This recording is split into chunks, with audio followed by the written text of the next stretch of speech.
Equity Mate. I will say this about investing. Everything you do learn is cumulative. What I learned at 20 is useful.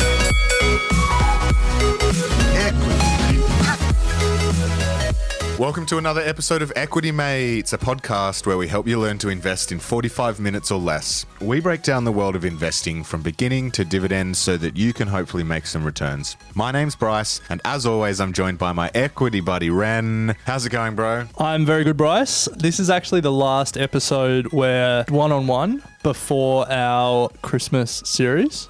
Uno on Uno. Confusingly, we actually did our 2019 wrap at the start of December, and we've already released it. Confusing. We had grand plans for this valuation episode, which didn't eventuate, but that's all right. We'll get stuck into it. We'll introduce some concepts this side of Christmas. That's so fine. We're fast and loose. Give people a month or two to really stew on the concepts, write some thoughts down, really think about it, put them into work. We touch on them in our Christmas summer series. Yes. So you can really think about how you apply them, although so many of the companies that we got for the summer series weren't exactly conducive. But anyway, that's a little teaser for what comes next. Yeah. But we're going to introduce valuation in this episode. Certainly are. And then we might build on it in the new year. Absolutely. So also, Ren, in a week's time, we're going to be releasing Get Started Investing, 12-part series on all the fundamentals that you need to get started on your investing journey. Now, if you have some mates who are looking to get started investing, not really sure where to start, and you can't really convince them to do so, then get them to sign up to this podcast. We'll be releasing it in a week's time, and it will be perfect for the summer break. So get on that. It'll be in your podcast feed. Get Started Investing.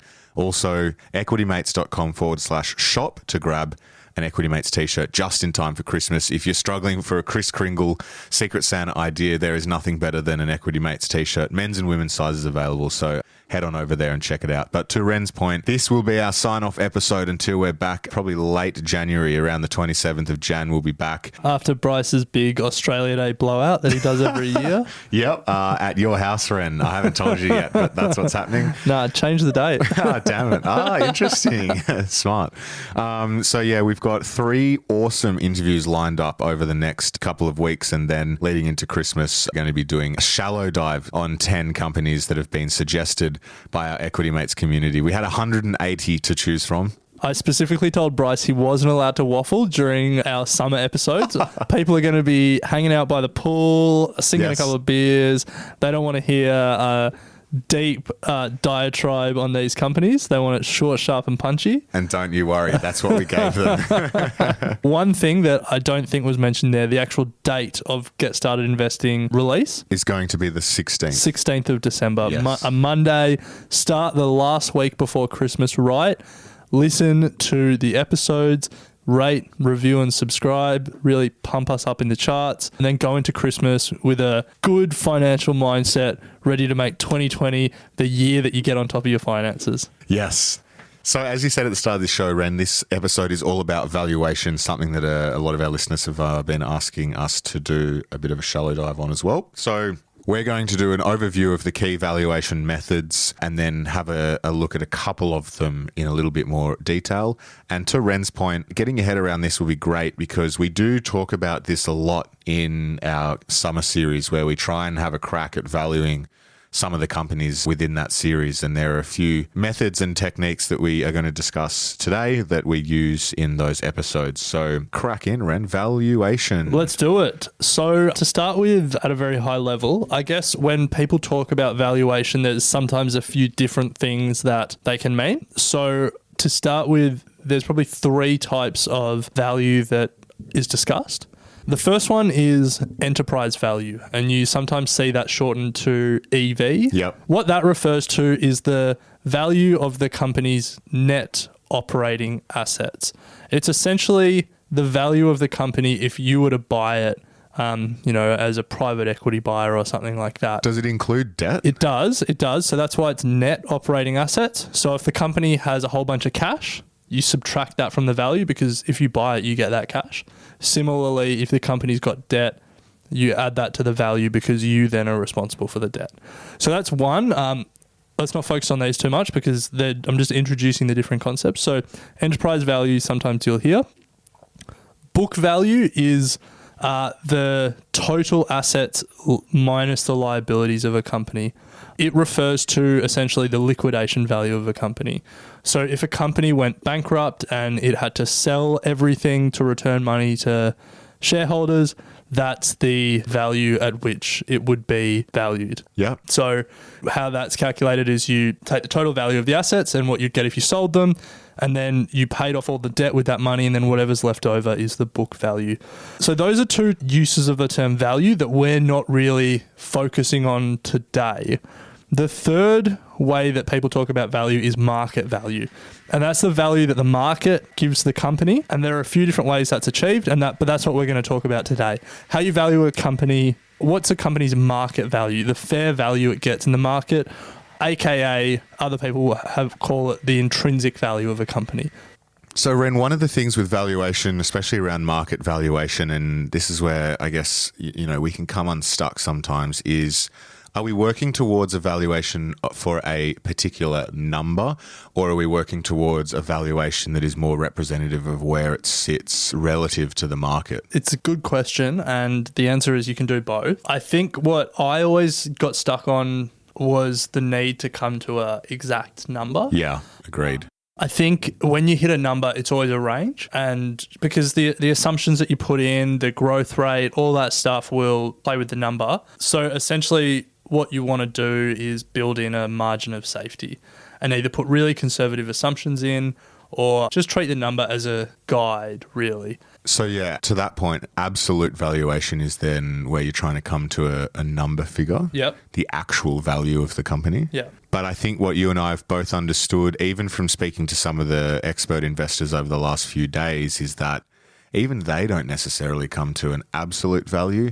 They're more concerned about its relative value, and then have a whole bunch of other, even qualitative aspects that they look at to help them come up with the decision. So I think the first thing to start with is to caveat this with, whilst we'll be talking about, discounted cash flow and stuff that come to a number, don't let that put you off if it sounds a bit confusing, because there are multiple ways of valuing. Yeah, 100%. And look, if you're going to hold for the long term and you think it's a company that can take money that it earns every year, reinvest it in the business and grow its business every year, the difference of, 2 to 3% of the purchase price isn't going to make a difference in the long term. Yeah. So let's start with relative valuation. Yes. Because that's a little bit more straightforward. And this is where you are not trying to get to an absolute number. You're not trying to say this company is worth X or this company is worth Y. But what you're trying to say is this company is expensive relative to other companies in its sector or in its market, or it's cheap relative to other sectors in its market. So you don't need to do too much complex maths. No. In some instances, you don't have to do any. No. It's given to you. Just compare it. Yeah. And what we're talking about here is there are some key metrics that a lot of people are probably aware of, but if they're not, the main one is price to earnings. Yeah, PE ratio. Yep. There's variations of it.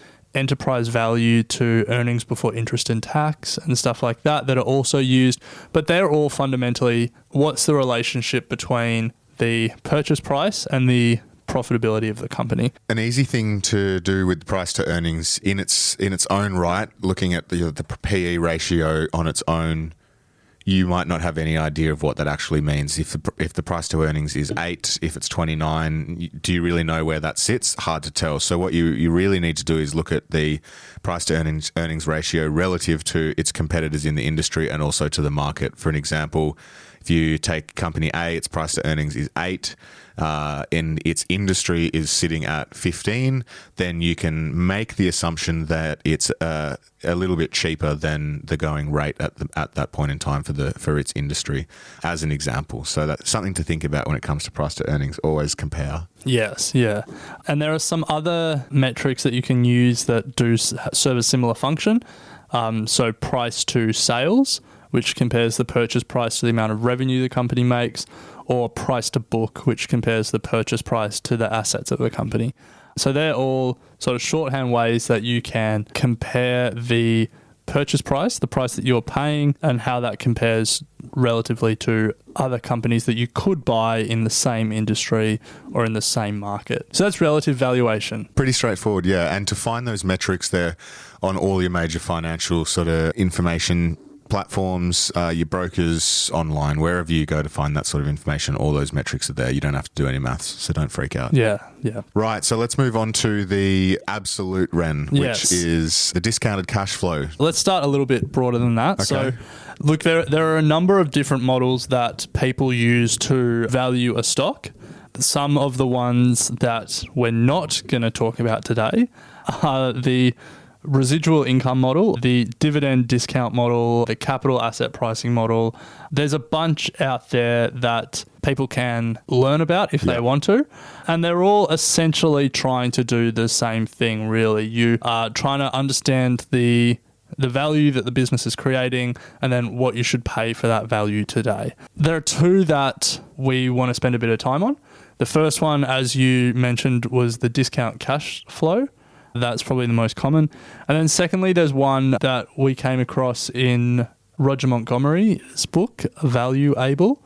Roger Montgomery's a big Australian investor and it's a neat valuation method. Doesn't have a label, which makes it a little bit more difficult, but we'll get to that. So the first one, discount cash flow. DCF.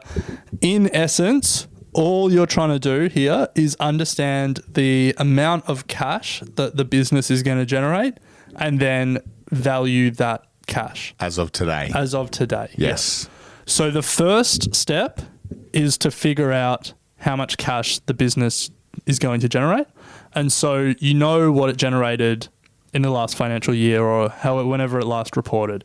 You can look at free cash flow numbers. The company reports that in its annual report. That'll be on Yahoo Finance. That'll be wherever good financial information is sold. And so that's step one. What's the company generated in terms of cash? And then what is that going to look like going forward? You can really forecast growth based on history. So if the company continually grows at 15% a year, you can say, I think that trend will continue and it will continue to grow at 15% a year. Or you can do some work or build some assumptions into what its growth rate is going to be going forward. To your point, that word you just used there, Ren, assumptions, this model is based a lot on assumptions. Very much so. And yes. so when we're talking about forecasting cash flow over the next X amount of years, don't feel like that number is obviously written in stone number. You absolutely need to make an assumption of what that number is going to be. And this is where I guess fund managers get paid, and because it's up to them to come up with assumptions that are probably the more realistic than not. And you can spend hours and hours and hours and hours coming up with reasons to justify your assumptions. So yeah, don't feel like that you need to have an exact number on these things. It's all assumption based. Yeah. Look, if you're not confident with what you think the company is going to grow, build a margin of safety. You know, if you're like, I think it might be 8% a year over the next 10 years, call it 5%. Chuck a margin of safety in there. Like there's nothing wrong with being conservative. So anyway, the first step is to understand how much cash the business will generate. And then the second step is asking what's the value of that cash. Because $1 that we have today is worth more than $1 that we have in 5 years. The reason for that is if we have $1 for that today, we can do something with that dollar. We can invest it, we can save it and earn interest on it, and we can make it worth more in 5 years. Whereas if we earn $1 in 5 years, it's just $1. Some of that value may have even been inflated away. And that's where this DCF comes into play. Yes. So you understand the cash that the business has generated this year and you forecast what it's going to generate in future years. And then because the value of money now is more than the money later, you then have to discount the money that is earned in later years. And you essentially say it's not worth as much, so discount it. And when you say discount, Ren, what you're referring to is what alternative investments are there out there? And that's where you get your discount rate. Yes. So because the value of money now is worth more than money earned in the future. You discount the money earned in the future, so it's not valued at its full dollar amount. You don't need to worry too much about the technicalities of this because we're going to give you what you should use as a discount rate. A lot of people will use a lot of different things, but both Warren Buffett and Roger Montgomery have said that 10% is what you should use. And they've made a lot more money than us and have made a lot more investments than us, and I have no reason to argue with them. So use 10% as your discount rate. And then the best thing about this all is that you don't have to do the maths. There's online calculators. You can do it in Excel if you want to, but don't, because you can use an online calculator. So you put those numbers in, you put the current earnings, you put the projected future growth rate, you put the discount rate. Some calculators will also ask for a terminal growth rate. All that is after the initial period of growth that you forecast, what will happen to the company. And you can really just set that at inflation. You can just say it will continue to grow at 3% a year. Put that all in, hit calculate, and it will spit out an exact number. Now, we've just stepped through so many assumptions there. Yeah. What's the discount rate? What's the growth rate? How many years is it going to grow at that? Terminal rate. What's the terminal rate? There are so many assumptions built in there, and businesses are rarely linear as well. It's not like you grow at 15% a year every year. Some years you have great sales, other years you lose money, whatever it is. It is just a oversimplification of the process, but it is a way to get a number, but that number just needs to be a guide. Absolutely. Do not take it as gospel that if it comes below the current trading price, then you've found an absolute bargain. To your point, Ren, every single input there is an assumption. You're not to know if it's going to become true or not. So just be wary of what you're putting in, have a margin of safety, and just use it as a way of exploring how I guess it's just the dynamic between these things work, because who's to say that a company after 10 years is going to revert to inflation, growing at the speed of inflation? Yeah.